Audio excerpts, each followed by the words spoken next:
হতে পারে সেইটা, সেই গল্পের একটা জায়গা। 2 নম্বর, ক্যান্সার সংক্রান্ত বিষয় প্রযোজনা করবার ক্ষেত্রে এবং তারপর সেটা কমার্শিয়াল সিনেমা হিসেবে সেটা বাজারে বেরোবে এবং মানুষ দেখতে যাবে, সেই সাহস আমাদের ছিল না এবং সেই ধরনের পুঁজি অর্থ সেই জিনিসও ছিল না।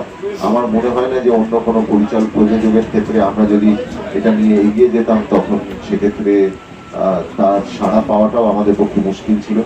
তো যাই হোক, এই সব কথাই এর নেপথ্যে রয়েছে। আর যেটা বলছিল ঢেকুর তুলে কথা বলা, ওটা বার্কিং করে কথা বলতে হয়, যেটা আমরা কথা বলার ক্ষেত্রে আর্টিফিশিয়ালি কথা বলার ক্ষেত্রে যখন আপনি এমনি আপনার ভয়েস বক্স চলে যায়, হয় আপনি ইসোফিক্যাল ভয়েসে কথা বলেন, আর না হলে আপনি যেভাবে কথা বলেন ইলেকট্রোল্যারিংস যেটা থাকে, এটা যেটাকে আমরা বলি যে অনেকটা রোবটের মতো শুনতে লাগে, সেইভাবে কথা বলা হয়।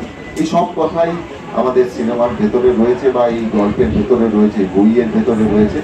এবং একটু জানিয়ে রাখা দরকার যে এই কণ্ঠ সিনেমাটি মালায়ালাম সিনেমা, মালায়ালাম ফিল্ম ইন্ডাস্ট্রিতে এই সিনেমার রিমেক হয়েছিল। মেরি আওয়াজ শুনো বলে একটি সিনেমা, সেই সিনেমাতে অভিনয় করেছিলেন জয় সূর্যা এবং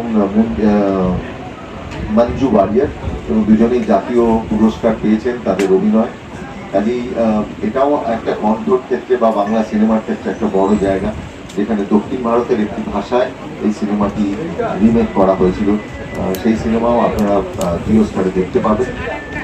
বাস এটাই আমার বলার ছিল, আর কিছু পৌঁছে গেছে। এবং এই বইয়ে আমি বইটি কাজ করতে গিয়ে দেখছিলাম যে শুধু আমাদের পশ্চিমবঙ্গ নয়, সারা দেশে বিভিন্ন রকম ক্যান্সার হসপিটালে সেখানে ক্যান্সারে আক্রান্ত রোগীদের সেই ছবিটি দেখানো, তাদের উৎসাহ দেওয়া, ডাক্তারদের এই এই কণ্ঠ ছবির পাশে থাকা, একটা বিরাট কর্মক্ষেত্র তৈরি হয়েছিল সেই সময়। কিন্তু এত রিলস বা সোশ্যাল মিডিয়া ছিল না বলে আমরা সবটা জানতে পারিনি।